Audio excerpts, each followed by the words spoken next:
بسم اللہ الرحمن الرحیم ایاک نعبد و ایاک نستعین۔ سب سے پہلے تو میں ثانیہ نشتر آپ کو اور آپ کے احساس کی ٹیم، سیکٹری یوسف خان، آپ سب کو میں خراج تحسین آج پیش کرتا ہوں، کیونکہ جو ورلڈ بینک کی اس وقت آپ کو ایک اعزاز دیا گیا کہ دنیا کے اندر احساس پروگرام چوتھا سب سے کامیاب پروگرام سمجھا گیا۔ یہ کووڈ کے دوران جو سیفٹی نیٹ پرووائڈ کیا گیا، جو دیا گیا اس متاثر طبقے کو، جس طرح ہمیں پتہ ہے کہ کورونا کے اندر جو سب سے لوگ متاثر ہوئے وہ چاہے امیر ملک تھے چاہے غریب ملک تھے، جو غریب تھے امیر اور غریب ملکوں میں وہ سب سے زیادہ متاثر ہوئے۔ دنیا میں جو غربت ہے وہ اس ایک سال کے اندر مختلف اندازے لگائے جاتے ہیں، لیکن کروڑوں لوگ غربت کی لکیر سے نیچے چلے گئے۔ یہ جو کرونا کے دوران جو لاک ڈاؤن لگائے گئے، لاک ڈاؤن کا مطلب یہ جب اکانومیز بند کی گئی تو جو طبقہ سب سے زیادہ کمزور تھا، دہاڑی دار تھے، جو ہر روز پیسہ کماتے تھے تو بچوں کو کھلاتے تھے، اپنے خاندان کو، یا جو ہفتے کی کمائی کر کے بچوں کو کھلاتے تھے، تو جب اکانومی بند ہوئی، جب ملک بند کیے گئے لاک ڈاؤن میں،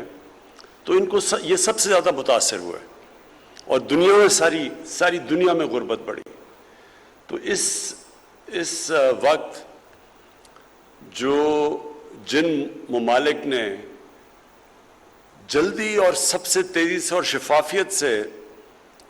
یہ متاثر طبقے کی مدد کی، اس میں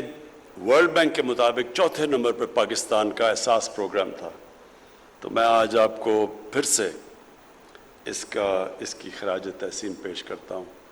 کیونکہ اگر وہ جس تیزی سے آپ پروگرام نہ کرتے احساس کا،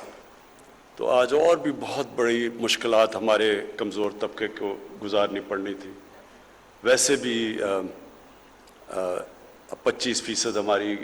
جو آبادی ہے وہ غربت کی لکیر سے نیچے ہے، تو اس کی وجہ سے جو ہم نے جلدی اور آپ نے جو اور پھر شفافیت سے، کیونکہ وہ بڑا کسی نے یہ نہیں کہا آج تک کہ کسی کو سیاسی بنیاد پہ یا فائدہ پہنچایا ہو یا نقصان پہنچایا ہو، یہ کسی کی طرف سے کمپلینٹ اس لیے نہیں آیا کیونکہ ٹیکنالوجی کا استعمال کیا گیا اور بہترین طریقے سے سب مستحق لوگوں کو امداد کی گئی۔ اب یہ جو آج آپ نے پروگرام لانچ کیا ہے، اس کی بڑی اہمیت ہے۔ اس کی دو وجہ سے اہمیت ہے۔ ایک تو دنیا میں یہ ایک چیز ثابت ہو گئی کہ جب بینکنگ سسٹم کے اندر لوگ آتے ہیں تو وہ بینکنگ سسٹم کے اندر جیسے جیسے وہ رجسٹر ہوتے ہیں اس ملک میں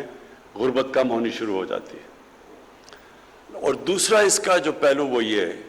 کہ جب خواتین کی مدد کی جاتی ہے، جب ان کو آپ روزگار دیتے ہیں یا ان کو جو اس کا جو لفظ ہے فائنینشیل انکلوژن، ان کو بھی آپ لے کے آتے ہیں فائنینشیل سسٹم کے اندر، تو وہ اس سے سب سے تیزی سے غربت کم ہوتی ہے۔ اور یہ اس کی جو ثانیہ نے بتایا بھی کہ اور ملکوں کے اندر بھی، نائجر میں اور کینیا میں اور بنگلہ دیش میں،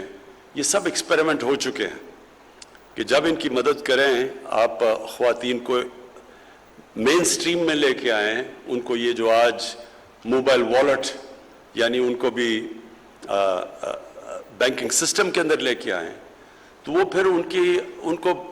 اب کنٹرول آ جاتا ہے اپنی زندگی پہ، وہ پیسے بچا سکتی ہیں، وہ پھر اور بزنس شروع کر سکتی ہیں، اور جو ہم احساس پروگرام کے ذریعے ان کی ڈائریکٹ امداد کرتے ہیں تو اس کو وہ پھر بہتر استعمال کر سکتی ہیں۔ اور یہ جو آج آپ نے لانچ کیا، انشاءاللہ جس طرح باقی آپ کے پروگرامز ماشاءاللہ ٹھیک چل رہے ہیں، اچھا چل رہے ہیں، کامیاب ہو رہے ہیں، جو بڑی دیر پلاننگ 2 سال تو پلاننگ میں لگی تھی، تو اب وہ زمین پہ وہ امپلیمنٹیشن پہ پروگرام آ رہے ہیں، تو انشاءاللہ یہ جو آج ہم نے لانچ کیا ہے، یہ